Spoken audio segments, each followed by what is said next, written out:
teman-teman, kembali lagi dengan saya Putri Andini di channel YouTube Digimaya. Channel YouTube yang membahas seputar Google Ads, Google Analytics, dan Google Tag Manager. Gak bosan-bosan nih Putri nemenin kalian di segmen Tanya Jawab.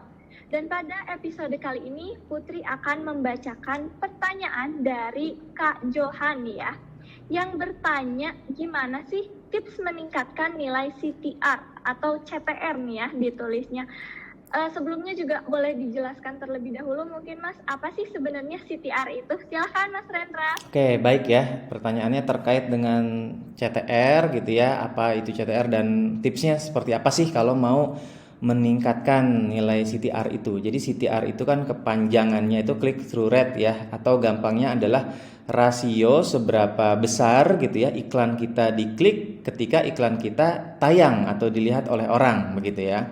Semakin besar tentu saja ini menjadi indikator bagusnya iklan kita ya, karena dia attract interest gitu ya, menarik perhatian orang gitu ya, dan orang jadi mau mengklik karena dari klik itu bisa terjadi visit dan ada kemungkinan bisa terjadi konversi dari situ gitu. Nah, tipsnya tentu saja ini bisa banyak juga ya, tapi mungkin beberapa saya coba sampaikan. Yang pertama itu saya selalu ingin memastikan kita melengkapi slot aset ya. Slot aset itu maksudnya jatah ketika kita membuat iklan begitu. Nah, dalam campaign Google Ads yang search ads itu kan kita ada yang namanya RSA atau responsive search ads gitu ya. Nah, ini berbeda dengan beberapa tahun sebelumnya gitu ya, bahwa RSA ini kita bisa menambahkan headline itu sampai 15 headline, description sampai 4 begitu. Artinya kita diminta Google untuk coba melengkapi atau memperbanyak asetnya begitu, sehingga Google juga bisa bekerja dengan optimal karena punya banyak opsi atau pilihan. Nah, jadi dalam membuat iklan ini jangan malas gitu ya untuk melengkapi itu gitu. Jangan 5 juga udah cukup gitu. Memang bisa gitu, cuman maksud saya ini kan kita mau meningkatkan CTR ya, mau meningkatkan nilai kliknya juga gitu. Berarti lengkapi tadi ya slot asetnya. Kalau headline 15 udah 15-nya dilengkapi. Description 4-nya lengkapi begitu ya, dan memang dibuat sekreatif mungkin tentunya begitu ya. Kemudian berikutnya ini juga nggak kalah penting ya, yang namanya ad extension atau sekarang itu disebut sebagai ad asset begitu.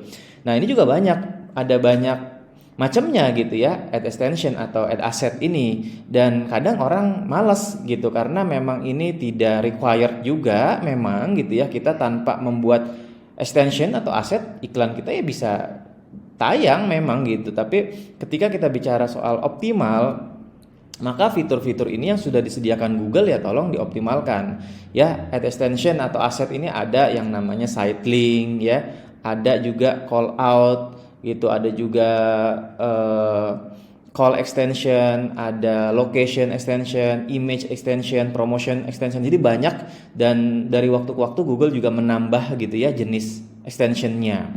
Nah, kemudian ada juga yang namanya ad strength. Ini nilai yang menjadi indikator kita ya menulis iklan itu apakah sudah bagus atau kurang menurut Google. Itu dia ada 4 tingkatan, dari yang paling jelek itu disebut sebagai poor ya, terus rata-rata, di atasnya itu average, terus di atasnya lagi good dan excellent gitu. Kalau misalnya kita mengikuti kaedah yang saya punya gitu ya, secara ini biasanya nggak susah juga tuh dapat excellent, atau paling jeleknya good gitu ya, paling jeleknya good. Jadi jangan biarkan status dari ad strength kita itu average ya, apalagi poor. Kalau poor mah udah keterlaluan lah, berarti udah dari awalnya aja udah nggak bagus gitu ya. Nah, itu harus diperhatikan gitu. Dan kita juga bisa melihat sebenarnya Google udah ngasih tahu juga ada yang namanya metric ad strength improvement begitu ya. Jadi Google kasih tahu, kalau si ad strength-nya ini masih average gitu, itu apa sih yang harus kita optimalkan gitu. Misalnya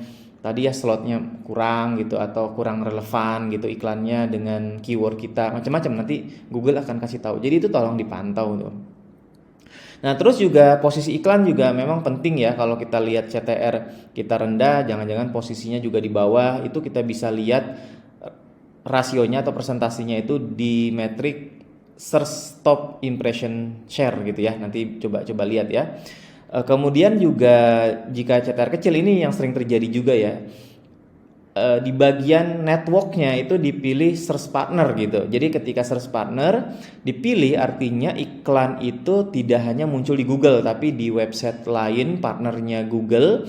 Nah ini yang membuat CTR secara keseluruhan itu menjadi kecil begitu ya. Seperti halnya tidak normal kecuali ketika kita segmen dan kita tahu CTR yang memang berasal dari Google itu sebenarnya padahal nilainya normal ya. Normalnya itu berapa ya kalau di Google Search ya. Itu ya bisa 10 ya atau mendekati 10 lah itu udah normal. Kalau bisa belasan atau lebih ya lebih bagus lah intinya seperti itu. Kurang lebih seperti itu ya Putri ya tips dari saya terkait dengan cara meningkatkan nilai CTR.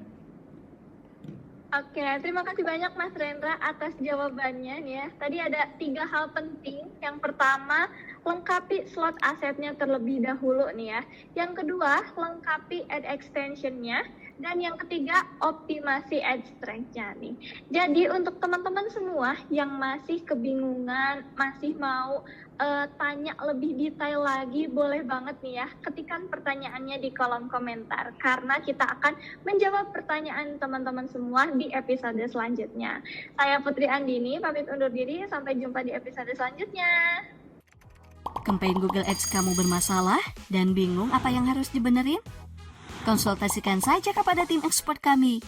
Kami akan memberikan solusi yang tepat yang akan membuat campaign Google Ads-mu menjadi lebih baik lagi. Ayo join sekarang.